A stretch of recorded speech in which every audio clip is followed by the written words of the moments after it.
हकीकत से अनजान फाइज की आंखों से उतर जाएगी गलत फहमी की पट्टी। क्या मुदस्सिर राजी हो जाएगा हरीम के साथ शादी करने के लिए? देखना यह है कि क्या हरीम एग्री करती है मुदस्सिर को अपने साथ निकाह के लिए। नाजरीन, ड्रामा सीरियल खुमार की अगली ब्लॉकबस्टर किस्त में आप देखेंगे कि बहुत जल्द हरीम और मुदस्सिर निकाह के बंधन में बंधने वाले हैं, क्योंकि अब मजीद और ज्यादा इंतजार नहीं हो रहा मुदस्सिर की वालदा से, बल्कि अब तो इस बार वो मुदस्सिर से साफ और कट बात कह देती हैं कि जितना जल्दी हो सके मुझे हरीम के घर ले जाओ, मैं उसके वालिद से मिलना चाहती हूँ, बात करना चाहती हूँ तुम्हारे और हरीम के निकाह के बारे में, हरीम को अपने घर की बहू बनाना चाहती हूँ।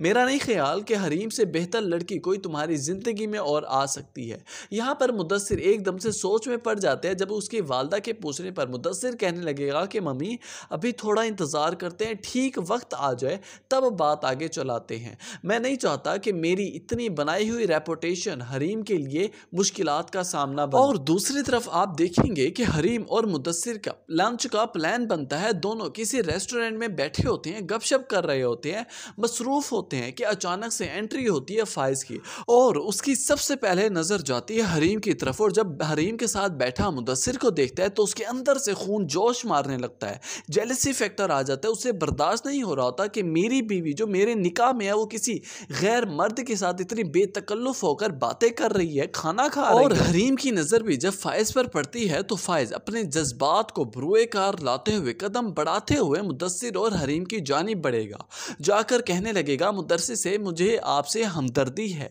क्योंकि इन जैसी खातून के जुंगल में जो भी फंसेगा वो हमदर्दी का मुस्तहिक। ये नागवार बात सुनकर हरीम के लिए बर्दाश्त करना मुश्किल था, लेकिन वो अपने अल्फाजों पर काबू रखेगी। लेकिन मुदस्सिर से इस बार बर्दाश्त ना होगा जब फाइज ये कहकर जाने लगेगा कि शायद मैंने आप दोनों को डिस्टर्ब किया, कीप इट ऑन, आप लोग करें गपशप, मैं चलता हूं यहाँ से। लेकिन यहाँ पर मुदस्सिर कहने लगेगा कि मिस्टर फाइज, हरीम जैसी बीवी आपकी साथी बनी, लाइफ पार्टनर बनी, लेकिन अफसोस का मकाम यह है कि आप एक छोटे दिल, छोटी जहनियत के कमजोर इंसान है जो शायद ये डिजर्व ही नहीं करते थे। अब ये बात कहते ही मुदस्सिर तो हरीम को अपने साथ हमरा लिए चला जाता है, लेकिन यहाँ पर फाइज तो सिर्फ मुंह ही देखता रहता है, क्योंकि जो बात मुदस्सिर ने कही है वो फाइज के दिल और दिमाग पर जाके लगेगी।